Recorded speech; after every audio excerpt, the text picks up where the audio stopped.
안녕하세요.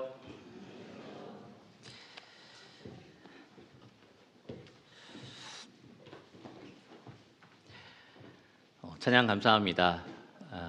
함께 찬양 부를 때 정말 마음이 기뻐지는 것 같아요.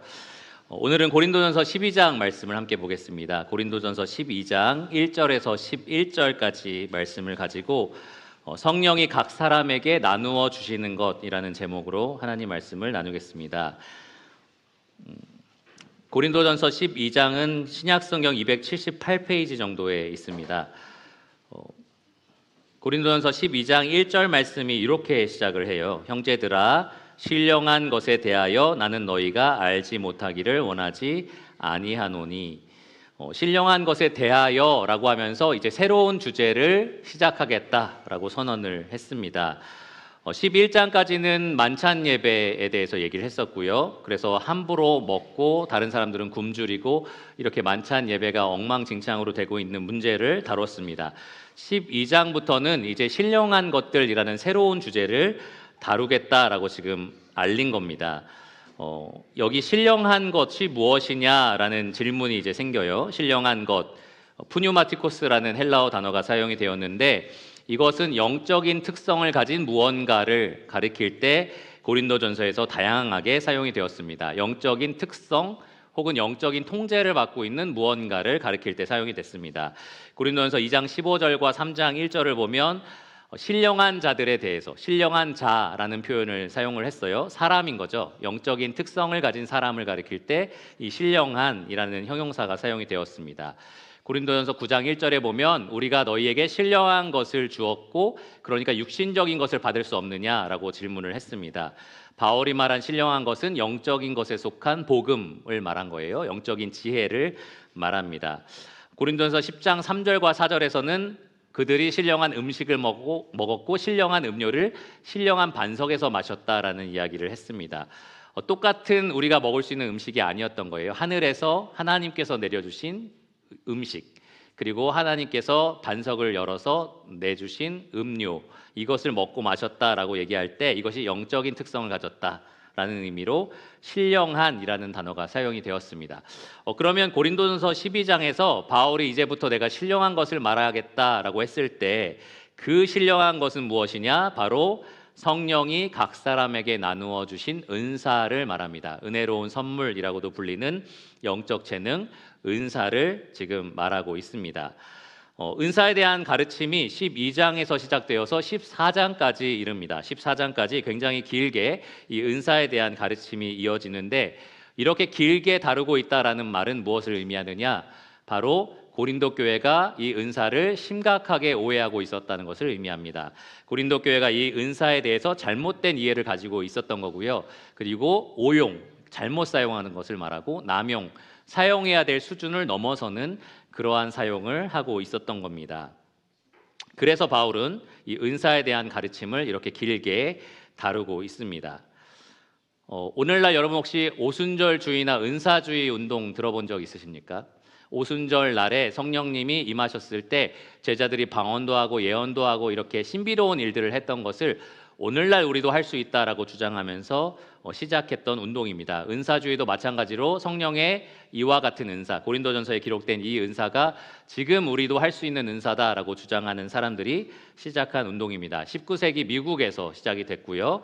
오늘날 대한민국의 여기저기 교회에 다 퍼져 있는 그러한 운동입니다.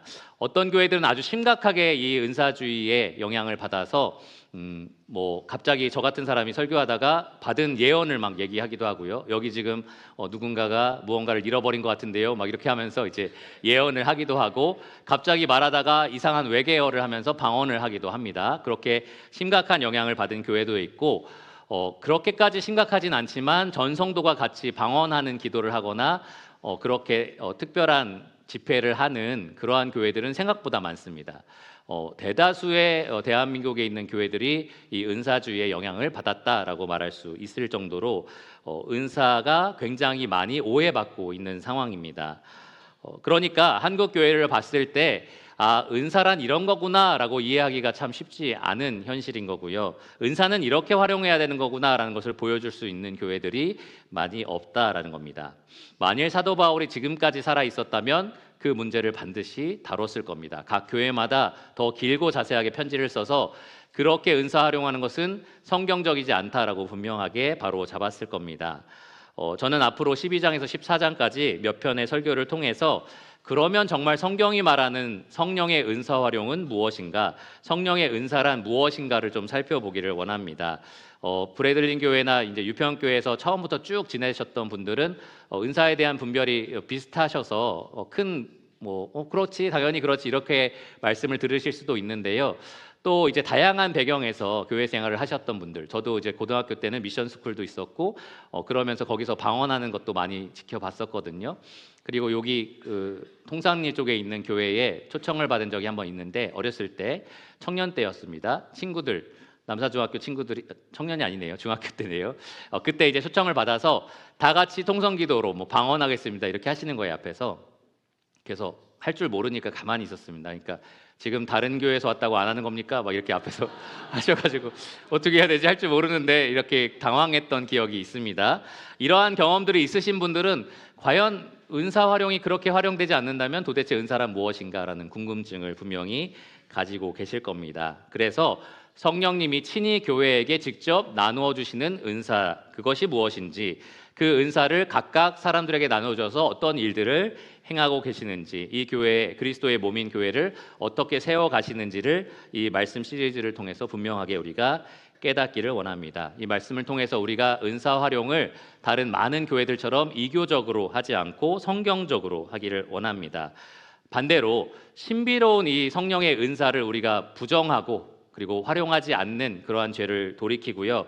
성령께서 정말 우리 각 사람에게 역사하시기를 간절히 바라는, 그리고 우리가 순종하면서 이 은사를 통해서 서로를 뜨겁게 섬기고 사랑하는 그러한 교회로 하나님께서 세워주시기를 간절히 기도합니다. 그러면 오늘 말씀을 좀 읽어보고 그 다음에 말씀을 계속해서 나누겠습니다. 오늘 본문 말씀은 12장 1절에서 11절까지인데요. 고린도 교회가 실제로 은사 때문에 많은 혼란을 겪었던 문제는 방언과 예언 때문이었습니다. 그것은 14장에서 본질적으로 이제 직접적으로 더 다룹니다. 그런데 12장 1절에서 11절 오늘 본문은 은사가 무엇인지에 대한 기본적인 소개예요. 이 기본이 먼저 되고 나서 이제 직접적인 문제를 다룹니다. 본문을 먼저 읽어보시고 이 은사라는 것이 세 가지 면에서 무엇과 같지 않은지를 좀 살펴보려고 합니다. 첫 번째, 성령의 은사는 이교적이지 않다라는 것을 말씀드릴 거고요. 두 번째, 성령의 은사는 개인적이지 않다라는 것을 말씀을 드리고, 마지막, 성령의 은사는 영구적이지 않다라는 것을 말씀드리겠습니다. 먼저 그럼 본문을 찾으신 줄 알고 1절에서 11절까지 제가 읽겠습니다. 형제들아, 신령한 것에 대하여 나는 너희가 알지 못하기를 원하지 아니하노니 너희도 알거니와 너희가 이방인으로 있을 때에 말 못하는 우상에게로 끄는 그대로 끌려갔느니라. 그러므로 내가 너희에게 알리노니 하나님의 영으로 말하는 자는 누구든지 예수를 저주할 자라 하지 아니하고 또 성령으로 아니하고는 누구든지 예수를 주시라 할 수 없느니라. 은사는 여러 가지나 성령은 같고 직분은 여러 가지나 주는 같으며 또 사역은 여러 가지나 모든 것을 모든 사람 가운데서 이루시는 하나님은 같으니 각 사람에게 성령을 나타내심은 유익하게 하려 하심이라. 어떤 사람에게는 성령으로 말미암아 지혜의 말씀을, 어떤 사람에게는 같은 성령을 따라 지식의 말씀을, 다른 사람에게는 같은 성령으로 믿음을, 어떤 사람에게는 한 성령으로 병 고치는 은사를, 어떤 사람에게는 능력 행함을, 어떤 사람에게는 예언함을, 어떤 사람에게는 영들 분별함을, 다른 사람에게는 각종 방언 말함을, 어떤 사람에게는 방언들 통역함을 주시나니 이 모든 일은 같은 한 성령이 행하사 그의 뜻대로 각 사람에게 나누어 주시는 것이니라. 자, 먼저 1절에서 3절까지 이 성령의 은사가 이교적이지 않다라는 사실을 좀 말씀을 드리겠습니다. 1절을 보시면 사도 바울은 이 고린도 교회 형제 자매들, 구원받은 성도들이죠. 성도들이 신령한 은사가 무엇인지 알기를 간절히 원했다라는 것을 알 수 있습니다. 여기 1절에 보시면 형제들아라는 말은 형제 자매들아라는 말입니다. 교회 안에 형제 자매들 모두에게 지금 말을 하는 거예요. 신령한 것에 대하여 나는 너희가 알지 못하기를 원하지 아니하노니, 굉장히 복잡한 표현입니다. 그렇죠? 나는 너희가 알기를 원한다라는 한마디를 하면 되는데 알지 못하기를 원하지 아니하노니. 굉장히 길게 표현을 합니다. 이게 글쓰기의 방법이에요.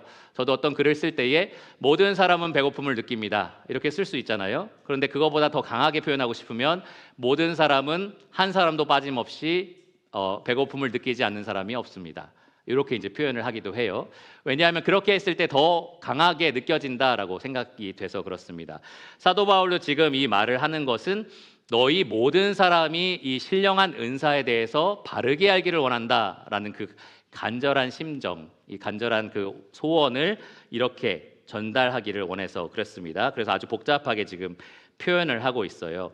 3절에 보시면 이렇게도 말을 했습니다. 그러므로 내가 너희에게 알리노니, 이 알리노니라는 단어는 알게 하기를 원한다라는 뜻도 됩니다. 알게 하기를 원한다라는 말을 하면서 지금 사도 바울이 너희는 이 내가 전하는 성경적인 가르침, 성령의 은사에 대한 바른 교훈을 반드시 알아야 된다라고 지금 말을 합니다. 왜 이렇게까지 그들에게 간절히 알려주기를 원했느냐? 이유는 단순합니다. 그들이 잘못 알고 있었기 때문에 그렇습니다. 은사가 무엇인지 그들이 혼란스러워하고 있었기 때문에 그렇습니다. 그들에게 성경적인 신령한 것에 관한 가르침이 아니라 이 이교적인 가르침이 이미 전파된 상태였기 때문에 그렇습니다. 고린도 교회 성도들 대부분이 우상 숭배자들이었어요. 물론 유대인들도 있었고 뭐 다양한 배경에 있는 소수가 있었겠지만 대부분의 사람들은 이방인으로서 우상 숭배를 하고 있었던 사람들입니다. 우리가 생각할 때는 우상 숭배가 특별한 몇몇의 사람이 그냥 이렇게 따르고 있는 그런 종교 활동이라고 생각하는데 이 당시에는 그 도시에 그 신전이 지어져 있었고 이 도시의 모든 사람들이 대부분 그 신전 중심적인 생활을 했었습니다. 예를 들어서 생일이에요. 그러면 우리 어디 갈까? 동탄 갈까? 뭐 이렇게 하지 않고 신전 가자 이런 식으로 했던 거죠. 그 신전에 가서 우상에게 절을 하고 제사를 드리고 그 다음에 다른 사람들과 함께 어떤 연회 같은 것을 즐기고 이런 식으로 했던 겁니다. 뭐 아주 중요한 비즈니스 모임이 있다라고 하면은 신전에 가서 우상에게 절하고 제물을 바치고 그다음 자기들끼리 비즈니스 활동을 하고 이런 식으로 모든 활동들이 다 신전과 연결지어 있는 그러한 삶을 살았던 사람들이었습니다. 그런데 우상을 섬기는 것과 하나님을 섬기는 것은 굉장히 다릅니다. 이교도를 섬기는 사람들의 특징은 이 우상이 말하는 신이 아니라 말을 못하는 신이잖아요. 그러니까 이 우상이 무엇을 원하는지 아무도 말해줄 수가 없어요. 아무도 말해줄 수 없습니다. 그러니까 그 우상을 감동시킬 만한 굉장히 독특하고 이상한 일들을 해야 됩니다. 그래서 구약 성경도 마찬가지고 신약 성경도 마찬가지인데 이교도라는 표현은 그리스도인을 제외한 다른 종교를 믿는 사람들을 말합니다. 이 이교도들의 특징이 굉장히 비상식적이고 비이성적이다라는 것을 우리가 알 수 있어요. 구약 시대도 보시면 자기 아들을 막 불 가운데 지나가게 합니다. 아들을 바치고 딸을 바치고 막 이런 일들을 했던 거예요. 왜 그렇습니까? 말 못하는 우상이 무엇을 원하는지 알 수가 없는 거죠. 그러니까 우리가 생각해도 너무나 끔찍하고 약간 가학적인 일들을 하면서 이 자기들이 섬기는 우상이 무언가 반응하기를 바랬던 겁니다. 황홀경에 빠져서 알지도 못하는 말을 막 쏟아내기도 하고요. 막 미친 듯이 춤을 추기도 하고 자기 몸에 상처를 내기도 하고 이러면서 뭔가 우상, 자기가 섬기는 신에게 접촉하기를 원했던 겁니다. 그 신에게 호의를 받기를 원했던 거죠. 그런데 기독교는 그렇지 않잖아요. 기독교는 말씀하시는 하나님을 섬깁니다. 하나님이 우리에게 직접 무엇을 기뻐하시는지 말씀해 주십니다. 말씀해 주실 뿐만 아니라 그것을 기록한 성경을 우리가 가지고 있습니다. 이러한 장면들을 확실하게 대조해 주는 그 모습이 열왕기상 18장에 기록이 되어 있는데 엘리야가 자기가 믿는 하나님께 제사 드리는 장면과 이 바알 숭배자들이 자기가 섬기는 바알에게 제사 드리는 장면에서 대조가 됩니다. 바알 섬기는 이 제사장들이 수백 명이 모여서 바알에게 불을 내려달라고 지금 하고 있어요. 제단에 제물을 바쳐놓고 불을 내려주십시오라고 얘기를 하는 겁니다. 엄청 크게 울부짖습니다. 정말 막 크게 울부짖었던 거예요. 특별히 이제 엘리야가 옆에서 너네 신이 못 듣나 보다 좀 더 크게 얘기해 막 이렇게 얘기하니까 더 아마 화가 났을 거예요. 그래서 막 크게 울부짖었습니다. 아무 일도 일어나지 않아요. 그러니까 이 성경에 보면 뛰놀았다라는 얘기가 나와 있습니다. 막 펄쩍펄쩍 뛰면서 신이 반응하기를 기대했던 거죠. 그래도 아무 일도 일어나지 않습니다. 그러니까 자기 몸을 상하게 합니다. 자기 몸을 상해서 자기 신이 자기를 좀 알아봐 주기를 바랬던 거죠. 그런데 아무 일도 일어나지 않았습니다. 근데 엘리야는 어떤 일을 했습니까? 제단을 만들어 놓고 하나님께 제물을 바친 후에 제단 가까이 나가서 이 열왕기상 18장에 보면 그냥 말했다라고 되어 있습니다. 말했다. 하나님, 하나님의 하나님 되심을 보여주세요. 그 말 한마디면 됐던 거예요. 왜 그렇습니까? 하나님은 말씀하시는 하나님이시기 때문에 그렇습니다. 하나님은 우리의 말씀을 들으시는 하나님이시기 때문에 그렇습니다. 그러니까 이교도들의 신령함이라는 것은 비이성적이고 비상식적인 모습들이 굉장히 많이 있어요. 그런데 이 기독교의 신령함이라는 것은 그렇게 비이성적이고 비상식적인 모습들이 나오지 않는다는 겁니다. 황홀경을 추구하고 알아들을 수 없는 언어들을 쏟아내고 미친 듯이 춤을 추고 자기 몸을 상하게 하고 그렇게 하는 것들은 이교적인 모습이지 절대로 기독교적인 모습이 아니다라는 겁니다. 성경적인 모습이 아니라는 거예요. 그래서 사도 바울은 이 오늘 본문 2절에 보시면 너희가 이교적인 신령함에 대해서 이미 알고 있지 않느냐라고 이렇게 이야기를 했습니다. 너희도 알거니와 너희가 이방인으로 있을 때에 말 못하는 우상에게로 끄는 그대로 끌려갔느니라. 말 못하는 우상이 끄는 대로 그냥 끌려갔다는 거예요. 아무 생각 없이 아무 판단 없이 그냥 우상이 원하는 대로 마음껏 행동했다라는 겁니다. 말 못하는 신이니까 비언어적인 행동들을 막 쏟아냈던 거예요. 그렇게라도 우상의 마음을 감동시키려고 했던 겁니다. 조금은 더 점잖지만 불교도 마찬가지예요. 불교의 그 부처가 눈을 한번 깜빡거려주면서 우리에게 은총을 베풀려면 몇 번 절해야 됩니까? 108번 절을 해야 됩니다. 그렇죠? 그렇게 수없이 무언가를 해야만 이 우상은 우리에게 은혜를 베푼다라는 이교적인 사상이 있습니다. 기독교는 그렇지 않아요. 중언부언하지 말라고 합니다. 골방에서 조용히 말해도 너희 아버지는 다 들으신다라고 말을 합니다. 그러니까 기독교의 신령함이라는 것은 절대로 이교적인 특징을 가질 수가 없다라는 거예요. 하나님은 자기가 기뻐하시는 뜻을 절대 감추지 않고 우리에게 모두 다 말씀해 주십니다. 그분의 뜻에 순종할 때 우리가 만족하고 기뻐하고 축복을 누릴 수 있도록, 그러니까 하나님을 섬기는 모습과 이교를 섬기는 모습은 절대로 같을 수가 없습니다. 하나님 안에서 우리가 누리는 신령함과 이교를 섬기는 데 추구하는 신령함이 같은 모습일 수가 없다라는 겁니다. 우리가 정말 하나님만 섬기는 참 교회다라는 것을 보여줄 때에 굳이 이교도들이 하는 것처럼 그렇게 행할 필요가 없다라는 거죠. 성도라면 이교의 영을 따라서 그렇게 비언어적인, 비상식적인, 비합리적인 행동들을 할 필요가 전혀 없다라는 겁니다. 그러면 성령의 통제를 우리가 받고 있다는 것, 성령이 우리를 이끄시고 있다는 것은 어떻게 확실하게 드러나느냐? 3절에 바울이 이렇게 대답을 합니다. 첫째, 누구든지 하나님의 영으로 말미암지 않고는 이 예수님을 저주할 자다라고 그렇게 모욕하지는 않는다라는 겁니다. 그러니까 우리 안에 성령님이 계시다면, 성령님이 우리를 이끌고 계시다면 그러면 누구도 하나님을, 예수님을 모욕하지 않는다라고 말을 하는 거예요. 그게 증거라는 겁니다. 우리가 뭐 방언을 하고 예언을 하고 기적을 하고 막 펄쩍펄쩍 뛰고 이게 아니라 우리 삶이 그리스도를 배반하지 않고 끝까지 그분을 따르는 것. 여기 3절 후반절에 보면 성령으로 아니하고는 누구든지 예수를 주시라 할 수 없다. 우리가 언제나 범사에 예수님을 주로 인정하고 따른다라는 것, 그것이 확실한 증거다라는 겁니다. 다른 이교적인 특징으로 드러나는 것이 아니다라는 거예요. 여러분, 오늘 가만히 생각해 보시면 얼마나 많은 교회들에서 성령의 교통하심을 느꼈다, 예수님의 어떠한 뜨거운 체험을 경험했다, 하나님이 나를 만져주시는 것을 경험했다라고 말했을 때 이 범사의 주를 인정하는 삶, 범사의 주를 배반하지 않고 끝까지 충절을 지키는 삶을 얘기하지 않고 이교적인 특징을 얘기하는지를 한번 잘 생각해 보시기 바랍니다. 어느 날 예수님의 환상이 나타났다, 내가 할 수 없는 말을 막 내가 쏟아냈다, 황홀교영에 내가 들어갔다, 이런 말들로 내가 하나님의 신령함을 경험했다라고 사람들이 주장을 한다는 거예요. 심지어 어떤 교회들은 그러한 경험을 하도록 계속 부추기는 교회들도 있습니다. 그런데 그렇지 않다는 거예요.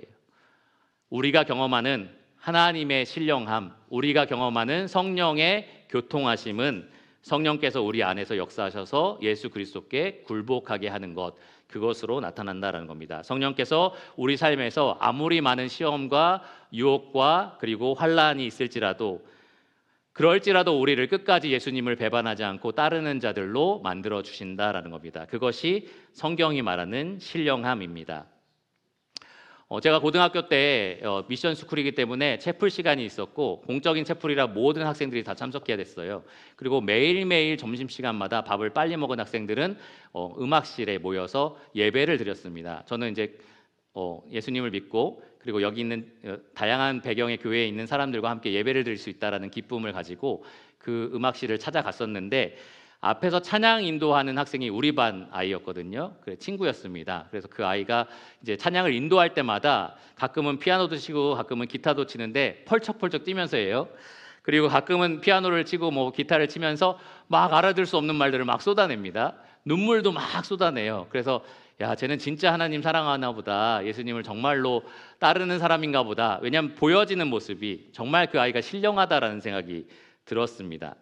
근데 이 1학년 2학기죠. 2학기 내내 계속 그 아이와 같은 반에 있으면서 아이들이 그 친구를 정말 거짓말 잘하는 애, 정말 남의 물건 많이 뺏어가는 애, 그래서 엄청 욕을 하는 거예요. 그래서 보면서 뭐가 정말 신령함인가라는 생각을 많이 했습니다. 저렇게 펄쩍펄쩍 뛰고 눈물을 흘리고 알 수 없는 말을 쏟아내고, 우리가 생각하는 그러한 모습들이 정말 훌륭한 모습이냐, 신령한 모습이냐, 아니면 그가 매일매일 월요일부터 금요일까지 학급에서 정말 예수님을 주로 모시고 순종하면서 살아가는 모습이 신령한 것이냐라는 생각이 들었다라는 거죠. 한 가지 흥미로운 것은, 여러분, 이러한 신령함, 오늘날 많은 교회들이 추구하는 퍼포먼스를 보여주는 그런 신령함은 다른 이교에서 다 발견된다는 겁니다. 다른 이교도들도 다 방언하고요, 다른 이교도들도 다 예언합니다. 다른 이교도들도 다 펄쩍펄쩍 뛰고 미친 듯이 소리를 지릅니다. 기독교 안에서만 발견되는 것은 무엇이냐? 모든 삶을 예수 그리스도께 굴복시키고 삶이 실제로 변화된다라는 겁니다. 그게 진짜 우리가 추구해야 되는 신령함이다라는 거죠. 바울은 그것을 지금 분명하게 구분지어서 설명하고 있습니다. 두 번째, 성령의 은사는 개인적이지 않다라는 것을 4절에서 7절까지 한번 살펴보겠습니다. 고린도 교회 여러분 대부분 일어났던 가장 큰 문제의 핵심은 분쟁이었다라는 것을 알 수 있을 겁니다. 근데 그 문제가 성령의 은사를 사용하는 데 있어서도 똑같이 나타났습니다. 이 고린도 교회 성도들은 자기 지혜가 가장 지혜롭고 가장 뛰어나다라고 생각해서 그렇지 못한 사람들을 무시했었고요. 자기들이 볼 때 가장 잘 가르치고 뛰어난 지도자다라는 사람을 앞세우고, 우리는 바울파, 우리는 게바파 하면서 파당을 나눴었습니다. 마찬가지로 성령이 주신 은사에 대해서도 분명히 하나님께서 선물로 주신 건데도 마치 자기 거인 것처럼 내 은사가 너보다 뛰어나, 내 은사가 너보다 더 많이 활용돼야 돼 라는 식으로 갈등을 벌이고 있었습니다. 14장에 보면은 서로 방언하려고 하고 서로 예언하려고 하는 그러한 문제들이 분명히 일어났습니다. 방언이나 예언하는 것을 다른 은사보다 훨씬 더 뛰어난 것으로 본 거죠. 그리고 다른 은사들은 훨씬 더 미천한 것으로 그렇게 평가하기도 했습니다. 이렇게 하나님의 은사를 개인의 자랑거리로 삼고 자기를 내세우는 데 사용하는 것, 이것이 고린도 교회가 가지고 있었던 큰 문제였다라는 거죠. 한마디로 말하면 그들은 성령의 은사를 가지고 개인 플레이를 했던 겁니다. 각각 개인 플레이를 했던 겁니다. 혹시 영국 프로축구나 프로축구 같은 거 잘 보시는 분들 있습니까? 아니면 프로야구 같은 거, 프로스포츠 같은 거를 좋아하시는 분들은 아마 보실 텐데, 그런 거를 보면서 종종 저는 생각하는 게 있습니다. 내가 구단주라면, 그리고 우리 구단이 돈이 엄청나게 많다면 각 포지션마다, 이 선수마다 각 포지션이 있잖아요. 각 포지션마다 세계에서 제일 잘하는 선수를 다 사들이면 계속해서 우승할 텐데 왜 그런 전략을 다 안 쓸까? 그런 생각을 했었습니다. 제 전략 괜찮아 보이지 않으세요? 돈이 엄청나게 많다고 한번 생각해 보세요. 우리 구단주가 오일머니가 많은 중동 사람입니다. 그래서 세계적인 선수를 각 포지션마다 다 사올 수 있는 그런 재정이 있어요. 그러면 그렇게 사와서 팀을 운영하면 우리가 내내 우승할 것 같지 않으세요? 어떠십니까? 우승할 것 같다고 생각하시는 분? 아니라고 생각하시는 분? 왜 그렇습니까? 왜 아닙니까? 네, 팀 스포츠잖아요, 그렇죠?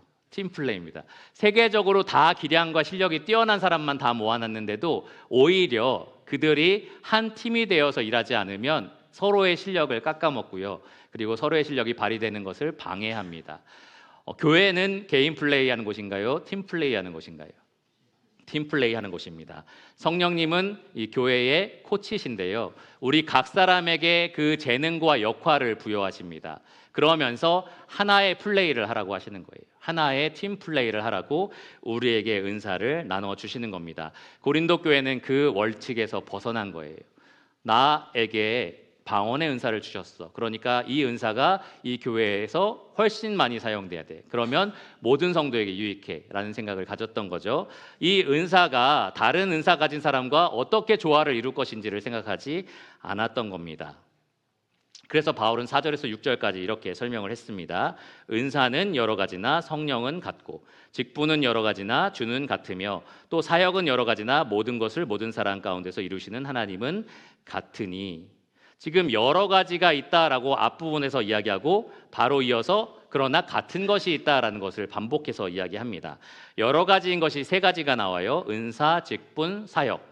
그리고 같은 것은 한 분이신 하나님, 세 위격으로 계신 하나님을 이야기합니다. 삼위일체 하나님을 한 분 한 분 얘기하는 거예요. 성령, 주, 하나님 이렇게 언급을 합니다. 그러니까 너희가 지금 은사가 다양하고 내가 받은 은사 내가 쓰면 되지 뭐 생각하는데 아니다. 한 성령이 주셨다라고 얘기하는 거고요. 나는 직분을 이걸 받았으니까 내가 그 직분으로 그냥 섬기면 되지. 아니다. 너희가 직분이 있든 없든 모두 다 주님을 섬기는 거다라고 얘기를 하는 겁니다. 그리고 우리가 하는 모든 사역 하다 보면 서로에게 유익이 되지 않겠나라고 하지만 그 모든 것을 이루시는 분은 한 분 하나님이시다라고 분명하게 지금 설명을 하는 겁니다. 개인 플레이 하지 말고 팀 플레이 하라라고 얘기를 하는 거죠. 하나하나 좀 간략하게 살펴보면 은사는 영적인 재능을 말합니다. 여러분이 거듭났을 때, 구원받았을 때 성령 하나님께서 여러분에게 주시는 타고난 영적인 재능입니다. 여러분이 육신적으로 태어났을 때의 타고난 재능들도 있을 거예요. 저는 태어났을 때 운동을 잘하는 재능은 못 받았습니다. 그래서 초등학교 내내 나는 왜 6명이 뛰면 항상 6등을 할까 달리기를 하면서 나는 왜 이렇게 노력을 해도 5등을 할 수 없을까라는 생각을 많이 했어요. 그래서 나중에는 정신승리로 내가 있어야 5등이 있는 거야 이런 생각을 하면서 이제 열심히 뛰었는데 어쨌든 타고나지 못했다는 겁니다. 태어날 때부터 운동을 잘하는 그러한 재능을 타고나지 못했던 거예요. 제가 태어나서 부모님이 저를 어렸을 때부터 조기 교육으로 운동을 시켰다고 한번 생각해 보세요. 지금까지 아주 혹독한 운동을 해서 계속해서 그 실력을 키웠다면 세계적인 운동선수가 됐을까요? 네. 굉장히 크게 누가 아니요라고 얘기를 했는데 맞습니다. 안 돼요. 타고난 재능이 아니니까 어느 정도 지금보다는 훨씬 더 잘하는 실력이 됐겠지만 안 됩니다. 타고나지 않아서 안 됩니다. 영적인 은사도 마찬가지입니다. 거듭날 때 성령께서 나에게 주시지 않은 은사라면 내가 아무리 부르짖어도 내가 아무리 달라고 해도 내가 아무리 훈련을 하고 단련한다 해도 그 은사는 받을 수가 없는 겁니다. 성령께서 자기 뜻대로 각 사람에게 나눠주시는 영적 재능이 바로 은사입니다. 타고나는 거예요. 성령님이 우리에게 타고나도록 주시는 선물인 겁니다. 대표적인 성령의 은사가 8절에서 10절까지 나열되어 있는데요. 그것은 좀 후에 살펴보도록 하겠습니다. 직분은 그 받은 성령의 은사를 가지고 내 평생 이 은사로 봉사하는 일에 전념하는 것을 말합니다. 가령 저는 가르치는 은사를 받아서 지금 가르치고 있잖아요. 그런데 가르치는 은사를 가지고 있다고 해서 모두가 다 전념하면서 가르치는 일을 하지는 않습니다. 제가 이 일을 하는 이유는 목사라는 혹은 장로라는 직분을 받았기 때문에 가진 은사로 그것으로 전념하여 성도들을 돕는 봉사하는 일을 하는 겁니다. 직분은 받은 사람도 있고 받지 않은 사람도 있어요. 에베소서 4장 11절에 보면 성경은 사도, 선지자, 전도자, 목사, 교사가 바로 직분이다라고 얘기를 합니다. 승천하신 주님께서 위로부터 우리에게 내려주신 선물, 직분이다라고 분명하게 이야기하고 있습니다.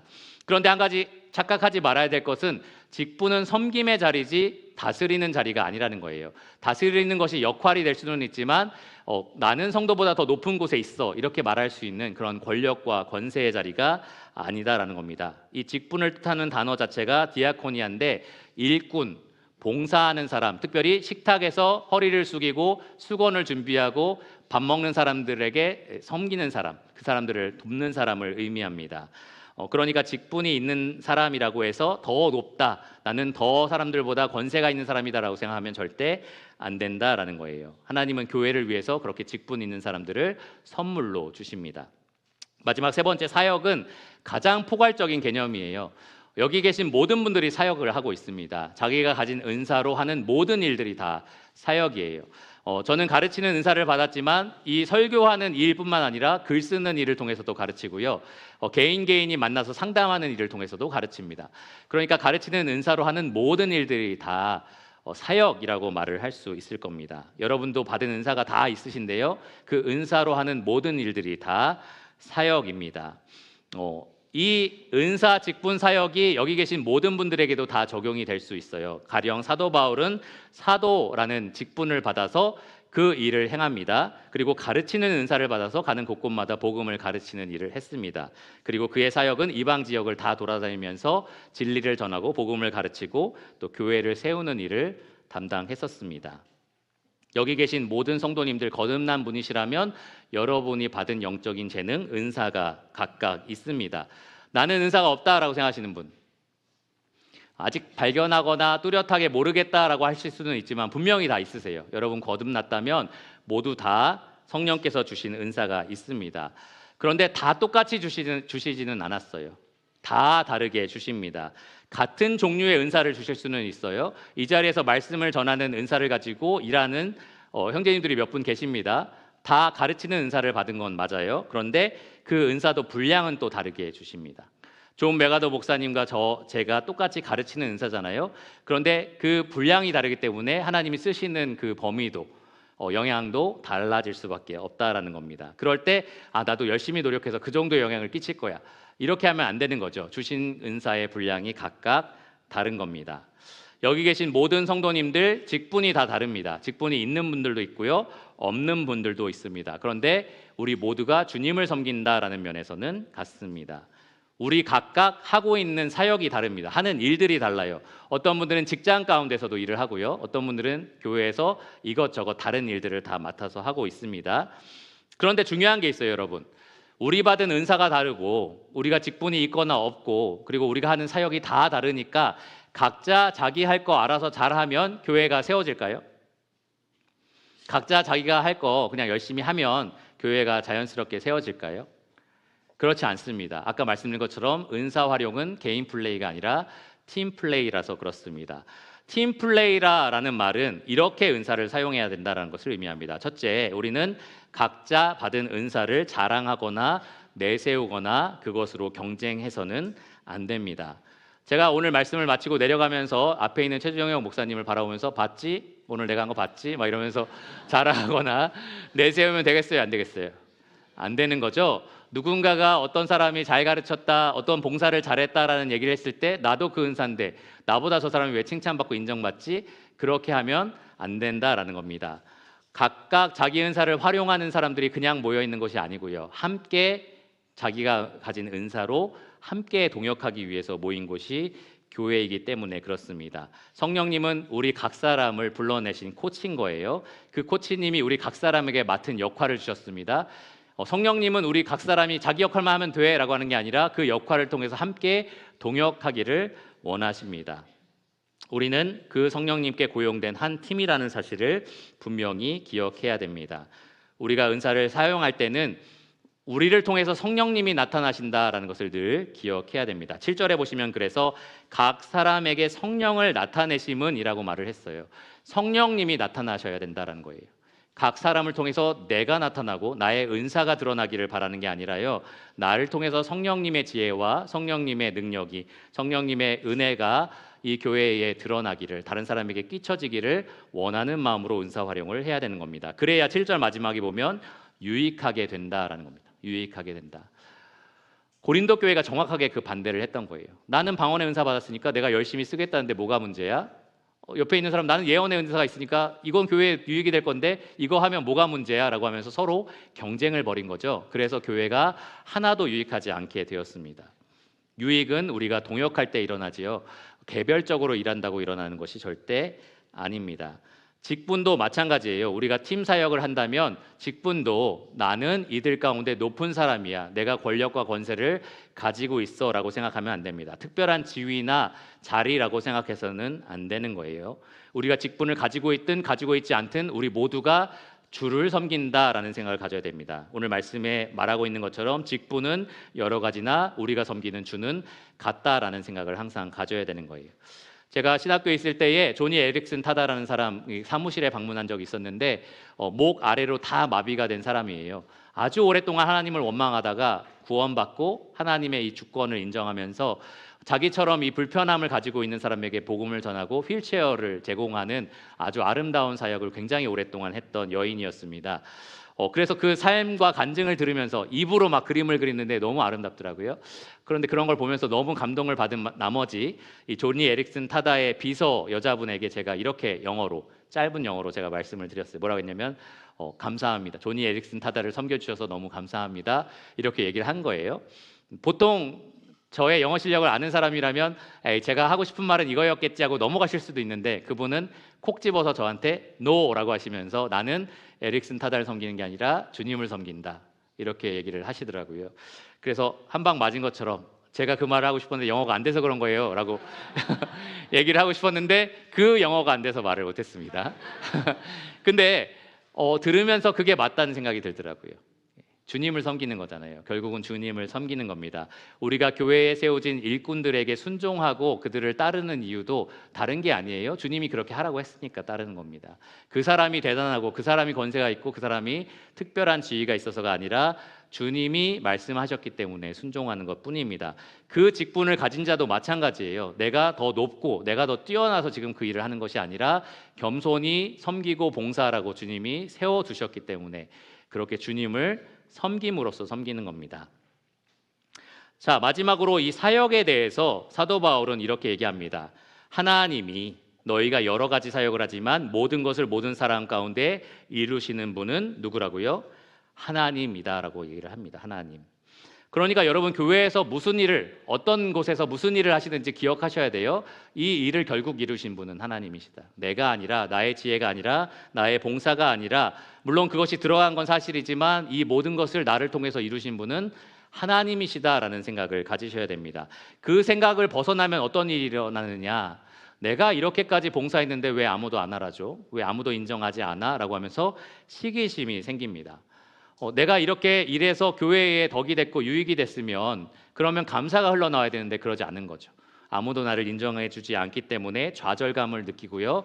더 이상 봉사하고 싶어 하지 않는 마음이 생깁니다.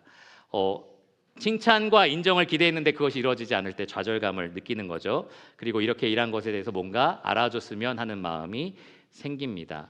그런데 그런 마음을 버려야 됩니다. 왜냐하면 내가 그렇게 일했지만 그 모든 것을 가능하게 하신 분은 하나님이시기 때문에 그렇습니다. 우리 그리스도인들은 우리가 헌신적으로 주님을 섬기고 주님을 위해서 사역을 해도 마지막에는 우리는 마땅히 하여야 될 일을 한 무익한 종입니다라고 얘기할 수밖에 없습니다. 그러니까 여러분 이 교회에서 어떤 일을 어떻게 하시든지 어떤 마음을 품으셔야 되냐면 하나님께서 하나님의 일을 이루시는데 나 같은 자를 사용해 주심에 감사합니다라고 얘기를 해야 되는 겁니다. 하나님, 나 같은 사람을 통해서 이런 일들을 하고 계심에 정말로 감사합니다. 이것은 정말 특권입니다라고 생각을 하셔야 되는 겁니다. 하나님이 나를 써주신다라는 것에 늘 기뻐하고 감격하시기를 바랍니다. 가끔 제가 집사님들이나 여러 교회의 중요한 어떤 봉사의 자리를 직접 부탁해야 될 때가 있어요. 그래서 이것 좀 해주시겠어요? 라고 부탁을 드리면 많은 성도님들이 저한테 해주시는 말이 네, 그러면 따르겠습니다 이렇게 해요. 그래서 너무 감사가 되는데 꼭 그 다음에 따라 붙는 말들이 있습니다. 뭐냐면 정말 하겠습니다. 그런데 제가 그것을 할 수 없는 상황이 되거나 저보다 훨씬 더 잘하는 분이 오시면 저는 바로 내려놓겠습니다. 이렇게 얘기하는 거예요. 그래서 처음에는 굉장히 오해했습니다. 이게 같이 일하겠다는 거야? 아니면 언제든지 난 그만둘 수 있다는 거야? 이게 너무 그냥 끝까지 열심히 하겠습니다 하면 너무 좋은데 언제든지 내려놓겠습니다. 이건 좀 그렇지 않나? 이런 생각을 했었습니다. 그런데 나중에 생각해 보니까 그게 진짜 함께 일하는 사람의 마음이더라고요. 왜냐하면 내가 이것을 할 수 있고 그래서 하겠다가 아니라 내가 하는 일이 교회에 유익이 되면 하겠습니다라는 말이잖아요. 그러니까 우리 모두가 사실 그런 마음을 가지고 있어야 됩니다. 우리 모두가 내가 하나님께 받은 은사가 이러니까 내가 이걸 쓰면 되지 뭐가 아니라 우리 모두가 교회의 유익이 된다면 나는 이것으로 쓰임 받고 싶습니다라는 그러한 자세를 가져야 되는 겁니다. 고린도 교회가 그 마음을 가지고 있지 못했던 거예요. 난 방언의 은사가 있는데, 난 예언의 은사를 받았는데 쓰면 되지 뭐, 사람들이 불편하고 사람들이 유익을 받지 않고 있는데도 그냥 쓴 겁니다. 그렇게 하지 말라라고 지금 이야기를 하는 겁니다. 우리 모두가 성령으로 말미암아 이 부르심을 받았고, 우리 모두가 결국에는 같은 주님을 섬기고 있고, 그리고 우리 모두가 하나님이 하시는 일들을 이루는 도구에 불과하다라는 생각을 가져야 하는 겁니다. 이 고린도전서 공부를 하면서 존 메가더 목사님이 이 부분에 대해서 굉장히 신랄하게 말씀을 하셨습니다. 뭐라고 하셨냐면, 은사를 자기를 위해서 사용하는 것은 매춘이다. 굉장히 강력한 표현이죠. 왜 그럴까? 은사는 나를 위해서 쓰라고 주신 것이 절대 아니기 때문에 그렇습니다. 나를 사랑하라고 주신 게 아니니까요. 성도를 사랑하라고 주신 것을 가지고 나를 사랑하는 것은 매춘과 같다라고 말씀을 하신 겁니다. 또한 은사를 사용하지 않는 것은 직무유기다라고 말씀을 하셨습니다. 그러니까 여러분, 받은 영적인 은사가 무엇인지를 분명히 아시고요. 그리고 그 은사를 활용하시기를 바랍니다. 활용할 때 나의 유익과 나의 기쁨과 내가 인정받고 내가 칭찬받는 것이 아니라 다른 성도의 유익과 교회의 기쁨을 위해서 그렇게 하시기를 바랍니다. 우리가 같은 성령에게 부름받았다는 것을 기억하시고요. 같은 주님을 섬기기 위한 목적으로 은사를 활용한다는 것을 기억하시고, 하나님께서 나를 통해서 주권적으로 역사하신다는 사실에 기뻐하면서 일해야 됩니다. 동역해야 됩니다. 그래야 유익이 있는 겁니다. 마지막 세 번째, 성령의 은사는 영구적이지 않다라는 것을 8절에서 11절까지 말씀을 드리겠습니다.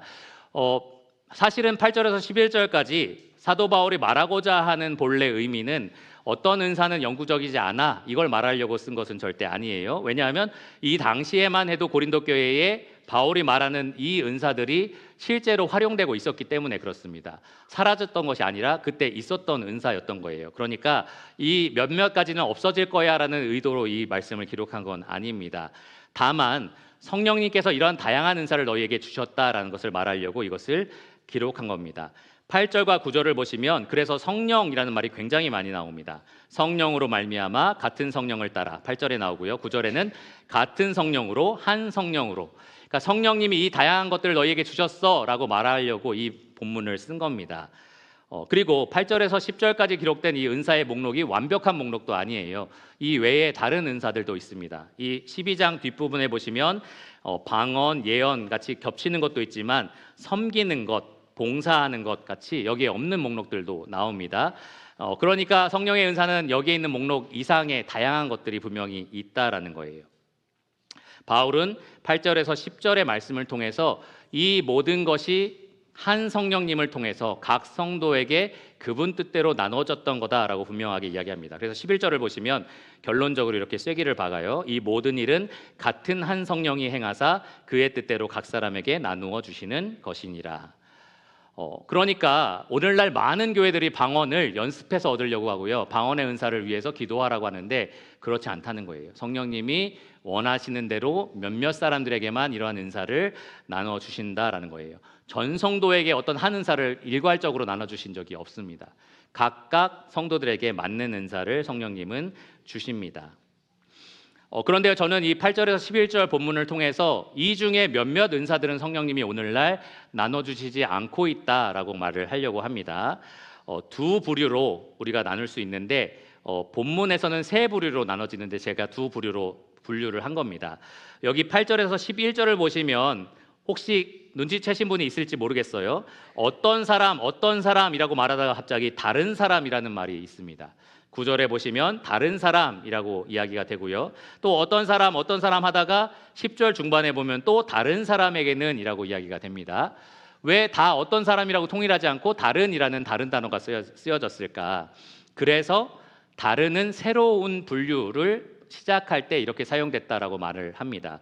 앞에 지혜의 말씀, 지식의 말씀은 가르침의 은사들을 말하고, 그 다음에 다른이라고 시작하는 성령, 믿음을 시작해서 병 고치는 은사, 능력 행함, 그리고 예언함, 영들 분별함까지는 이적의 은사를 말하고, 그리고 마지막에 방언과 방언 통역함은 언어로 하는 이적의 은사를 말한다 해서 이렇게 세 부류로 구분하는 경우가 많습니다. 근데 저는 두 부류로 나누려고 해요.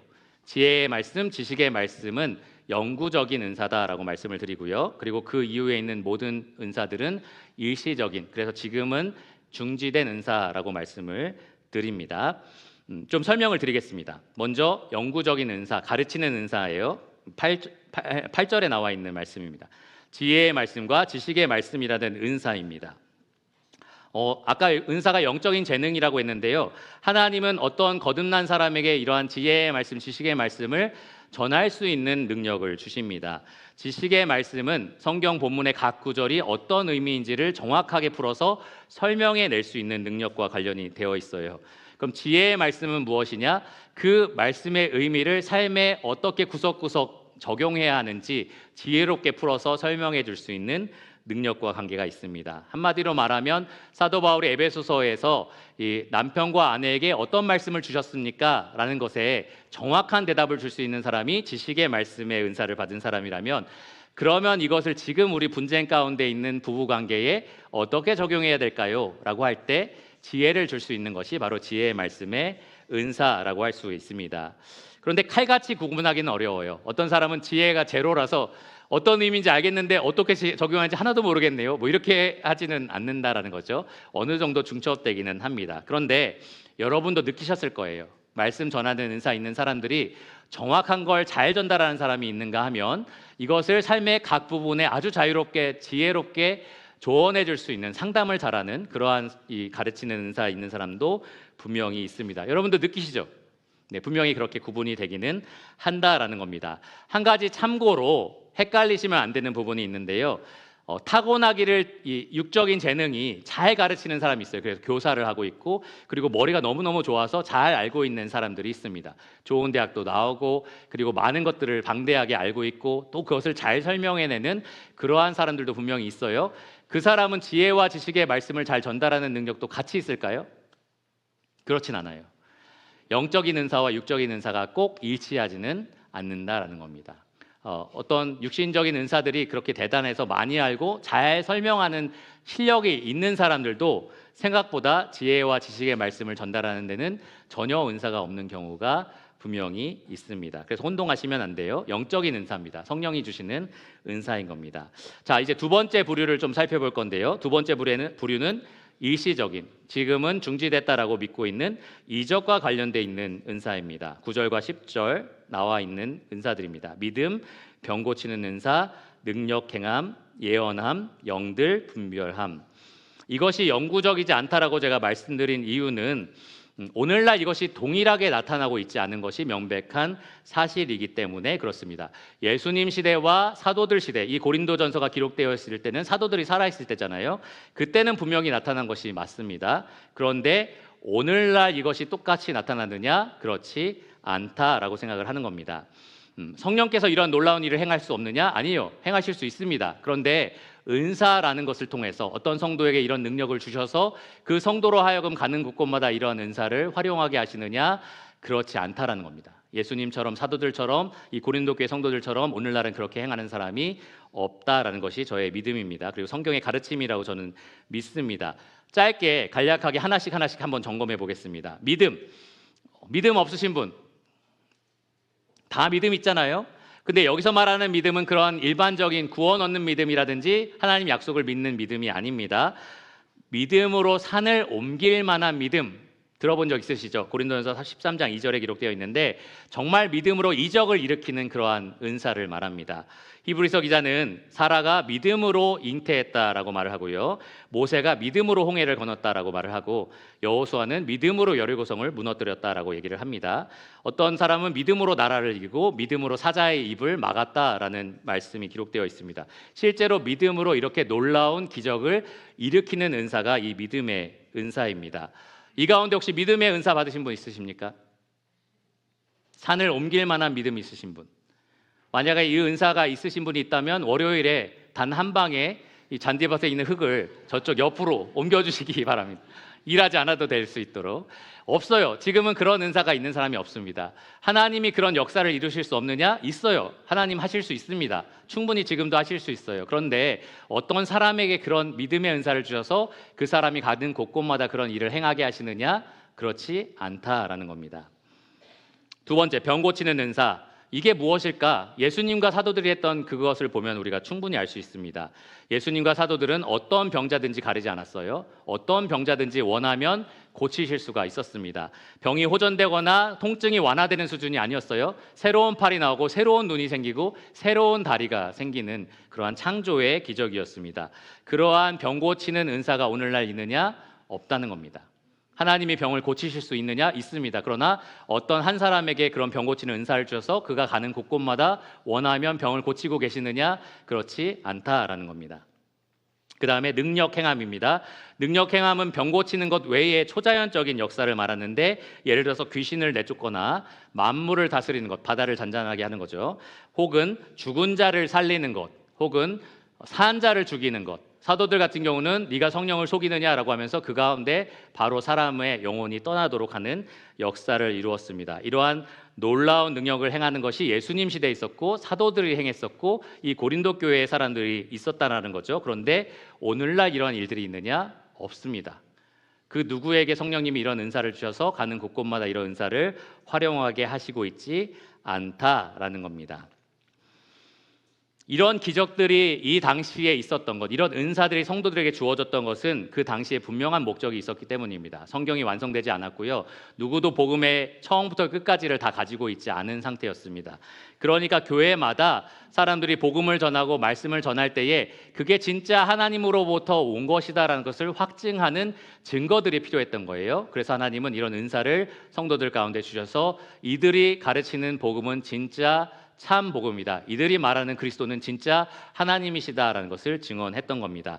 그러나 그리스도에 대한 완벽한 증언인 성경이 완성되었을 때 더 이상 그러한 은사가 필요가 없어졌습니다. 그래서 그 기적이 점차 사라졌고요. 지금은 중지됐다라고 우리는 믿고 있습니다.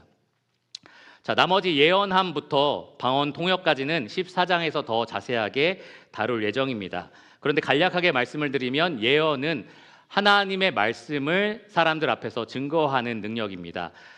미래에 일어날 일에 대한 내용도 분명히 그 안에 포함됐겠지만 대부분은 하나님이 백성들에게 전하고 싶어 하시는 뜻을 전하는 은사였던 거예요. 왜 이런 예언의 은사가 필요했었느냐? 성경이 없었으니까요. 오늘날 같은 이런 주일에 누가 올라오는데 구약 성경밖에 없는 거예요. 그러면 어떻게 예수님에 대해서 증언할 수 있습니까? 어떻게 서신서에 나와 있는 이 예수님의 가르침을 증거할 수 있겠어요? 예언하는 은사를 받은 사람들이 그것을 받아서 성도들에게 전하는 겁니다. 그러면 저 사람이 제정신이 아니라서 이상한 얘기하는 건지 아니면 진짜 그 예언의 은사에 따라서 말하는 건지 어떻게 알 수 있나요? 영 분별을 하는 은사를 가진 자들이 분별을 하는 겁니다. 그것이 정말 하나님께로부터 온 것인지 아니면 귀신에게서부터 온 것인지 아니면 그 사람의 개인의 생각인 건지 분별하는 은사도 같이 필요했던 겁니다. 왜 각종 방언 말함이 필요했느냐? 예수님의 이 복음이 전 세계 모든 민족에게 모든 언어에게 순식간에 퍼져나가야 됐었는데 제가 말씀드렸잖아요. 6년 동안 영어를 배웠지만 영어를 잘 못합니다. 언어를 배우는데 너무너무 오래 걸려요. 이 장벽을 웬만하면 벗어나기가 어렵습니다. 그러면 복음이 순식간에 퍼져나갈 수 있나요? 안 됩니다. 그러니까 방언의 은사를 주셔서 외국어, 한 번도 배워보지 못한 외국어로 이 들려진 복음을 사람들에게 전파하는 겁니다. 사람들은 아마 놀라움을 가지고 그 복음을 전달받았을 거예요. 저 사람은 영어를 배운 적이 없는데 히브리어를 배운 적이 없는데 어떻게 이 언어로, 내가 하는 언어로 나에게 이 소식을 전할 수 있을까? 그 놀라움을 가지고 전달되는 그리스도를 받아들일 수 있도록 하는 그러한 은사가 각종 방언하는 은사였던 겁니다. 그런데 통역이 필요했어요. 어떤 데는 그 방언을 알아들을 수 있는 사람이 아무도 없었던 겁니다. 그러면 통역을 통해서 그 방언을 듣는 겁니다.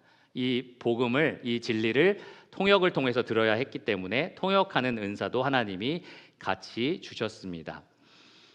오늘날 그러면 왜 예언과 영분별과 방언과 이 방언의 통역이 오늘날 우리에게 주어지지 않느냐? 주어졌으면 좋겠어요. 가끔 외국인 이 말씀 전하시는 분 오시면 정말 그런 은사 있는 분 있으시면 그냥 세웠으면 좋겠거든요. 근데 안 주시잖아요. 그래서 우리가 영어 배워야 되잖아요. 왜 그런 은사를 주시지 않느냐?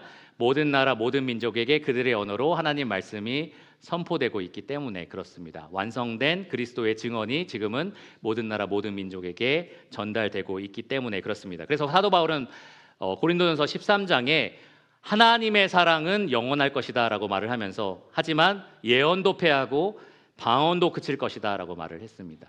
오늘날 우리는 그 예언과 방언이 그친 시대, 그러나 하나님의 사랑이 복음 가운데 영원히 우리에게 전파되고 있는 그 시대에 살아가고 있습니다.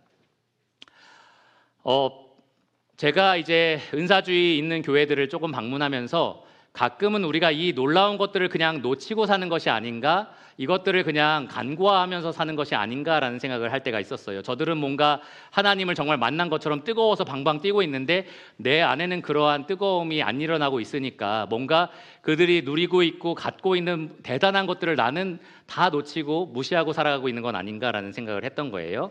2008년에 미국에 있는 신학교에 들어갔을 때 몇몇 한인교회 목사님들이 저를 찾아오셔서 존 메가더 목사가 있는 교회와 그 신학교를 떠나라 라고 조언을 해주셨습니다. 왜요? 라고 물어보니까 그곳은 성령의 은사를 간과하는 곳이다, 성령의 역사를 축소하는 곳이다, 성령의 은사가 훨씬 더 풍성하게 주어지고 있고 가르쳐지고 있는 그곳으로 가라 라고 저한테 개인적으로 조언을 했었습니다. 실제로 공부를 해보니까 그레이스 교회도 마찬가지고 또 마스터스 신학교도 마찬가지고 방언, 예언, 방방 뛰는 거, 막 황홀경에 빠지는 거, 이런 거 하나도 안 가르쳐 주더라고요. 그냥 오직 지혜의 말씀과 지식의 말씀을 연구하고 가르치는 것만 가르쳐 줬습니다. 그러면 제가 엄청나게 많은 것들을 놓치면서 그곳에 있었을까요? 그리고 우리 유평교회는 지혜의 말씀과 지식의 말씀, 지금 영구적인 은사에만 지금 매달리고 있는데 그 나머지 일시적이라고 하는 은사들을 우리가 간과함으로 많은 성령의 신령함들을 우리가 놓치면서 살아가고 있을까요? 그렇지 않다라는 거예요. 우리는 성령께서 말씀으로 우리의 삶을 각 구석구석 역사하여서 변화시키는 그러한 체험을 하고 있습니다. 성령의 신령함을 실제로 경험하고 있는 겁니다. 우리는 황홀경을 경험하지는 못해도 황홀한 하나님과의 친밀한 교제는 날마다 나눌 수가 있습니다. 말씀하시는 하나님을 통해서 말이죠.